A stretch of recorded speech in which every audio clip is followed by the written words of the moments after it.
Bonjour tout le monde, bienvenue au live d'Immigration SCAT. Je m'appelle Mélanie Scatolin et je suis consultante réglementée en immigration du Canada.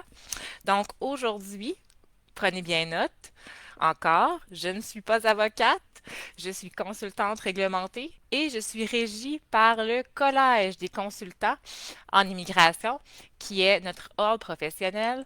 Donc, n'hésitez pas à vérifier mon accréditation sur le site du collège, donc collège-ic.ca et vérifiez tous ceux et celles qui se disent consultants, comme je le mentionne souvent, même si quelqu'un se dit consultant et qui travaille de l'extérieur du Canada, il ou elle doit être membre également du collège.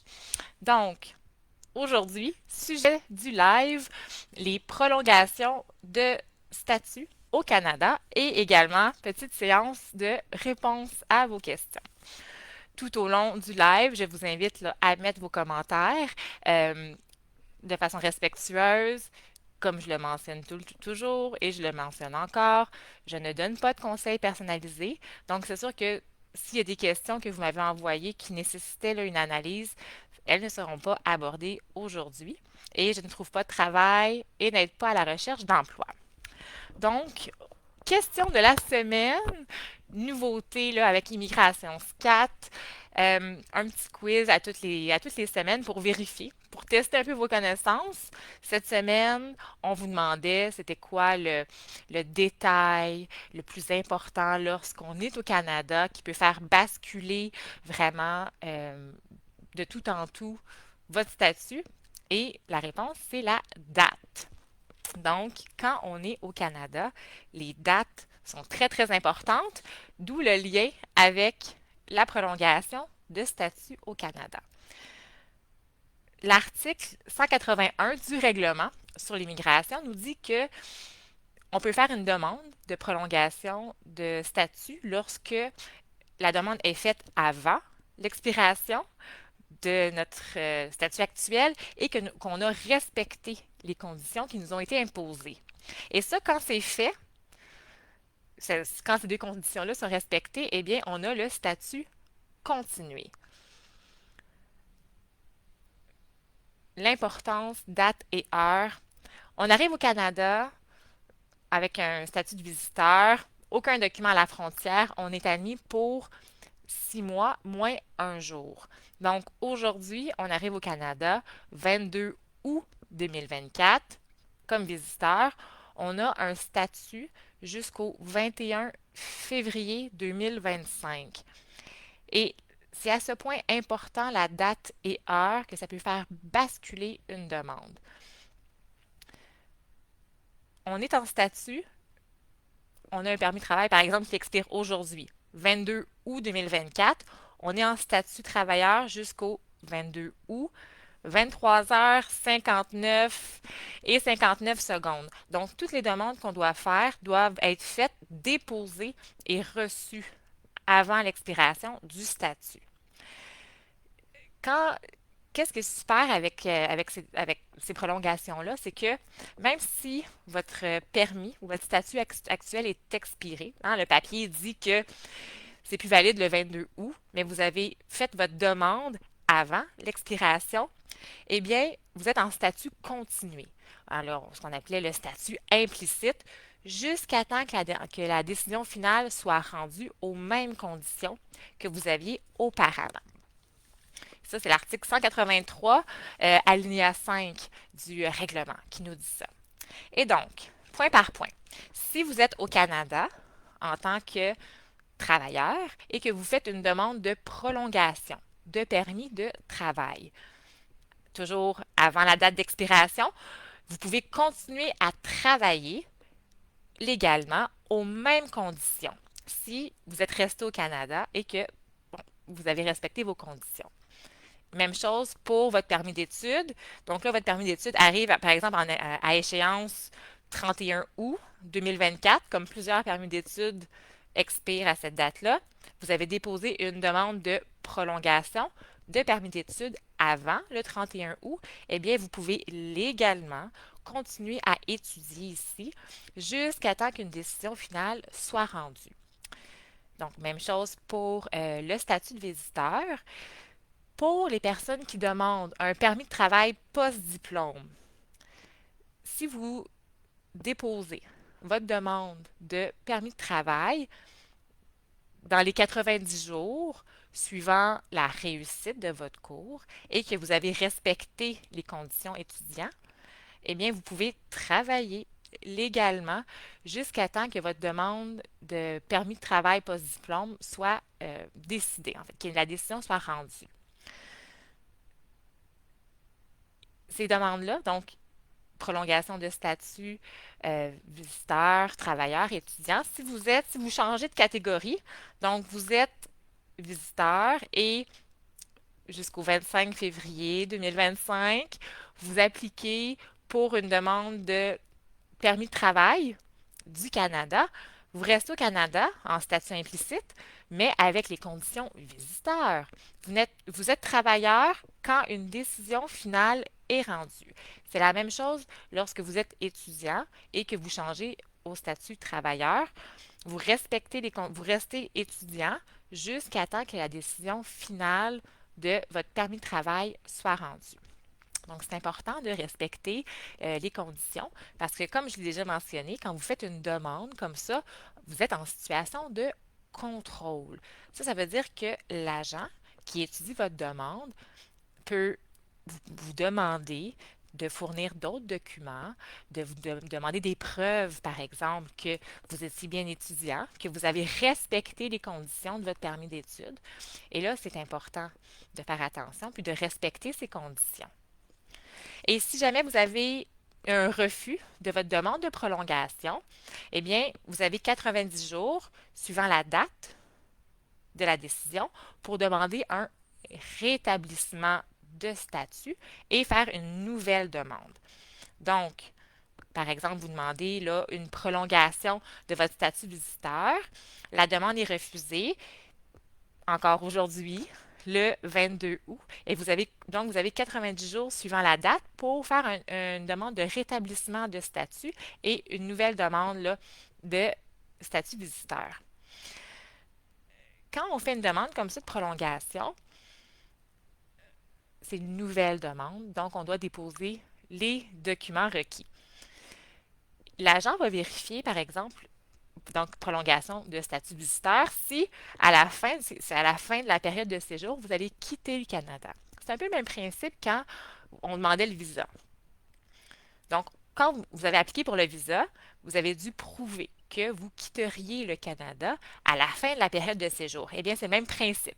Quand on applique pour une prolongation de statut visiteur, vous devez démontrer de la preuve, vous déposez de la preuve comme quoi vous allez quitter. Vous demandez 6 mois supplémentaires, eh bien, vous devez déposer de la preuve financière pour prouver à l'agent que vous avez les ressources pour subvenir à vos besoins et pour acheter votre billet de retour pour retourner.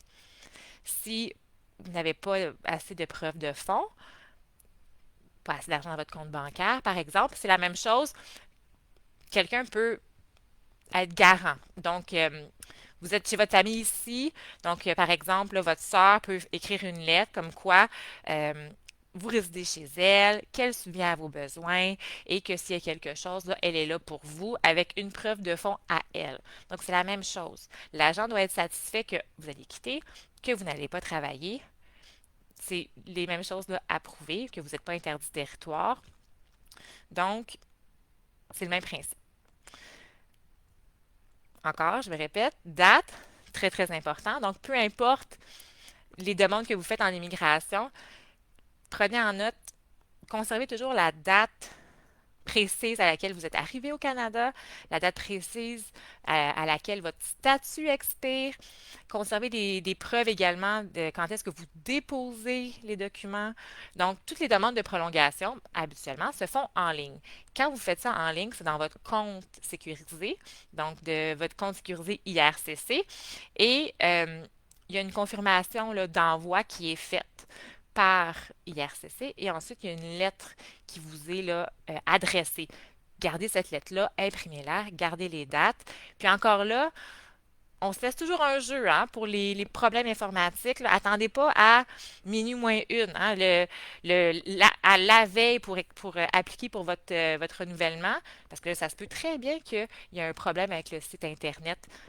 Vous le savez, ça arrive, des problèmes comme ça, gouvernementaux, les délais, le site Internet, il est en maintenance, il ne fonctionne pas. Mais là, si vous avez attendu, par exemple, la journée même, et que là, vous appliquez finalement juste le lendemain, donc une minute après, donc disons minuit et une, et là, vous appliquez en dehors de votre statut.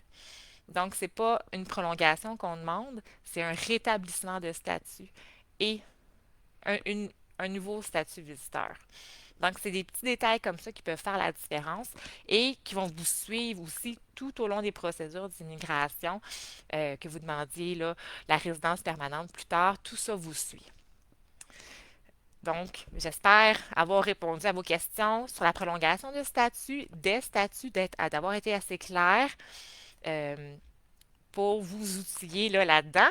Et quelques questions que j'ai reçues euh, par rapport au certificat de police. Donc, quand vous appliquez pour la résidence permanente au Canada, vous devez déposer des certificats de police pour tous les pays dans lesquels vous avez passé plus de 6 mois depuis vos 18 ans. Donc, si c'est un petit voyage ou bon, ça, c'est pas nécessaire, pas de certificat de police, c'est vraiment là, si vous avez résidé dans un pays pour plus de 6 mois depuis vos 18 ans. Si vous n'êtes pas en mesure de fournir un certificat de police, vous devez fournir une lettre explicative. Sur le site du gouvernement du Canada, dans la section justement certificat de police, il y a la liste des pays et vous choisissez le pays en question et ça vous dit c'est quoi le document que vous devez obtenir. Si le pays n'existe plus ou euh, il n'émet pas de certificat de police, il faut l'expliquer, là, bien sûr, au gouvernement. Habituellement, les certificats de police sont valides pour une période de 12 mois. Donc, c'est sûr que je recommande toujours de tout déposer là, dès le départ, mais ça se peut que, bien sûr, à cause des délais, les certificats expirent et que vous devrez en demander des nouveaux. C'est des choses qui arrivent. Donc, soyez prévoyants là-dessus. Si vous pensez là, justement que les délais s'étirent, prenez de l'avance, demandez les nouveaux certificats de police. D'autres questions que j'ai reçues, ben, c'était beaucoup de commentaires d'une part, euh, par rapport à la langue française. Quand vous voulez venir au Québec, à être résident permanent du Québec, bien sûr, c'est toujours en date d'aujourd'hui, les programmes peuvent évoluer, mais vous devez prouver, tout dépendant le programme dans lequel vous appliquez, une certaine connaissance et maîtrise du français. C'est ainsi fait. C'est comme ça. Euh,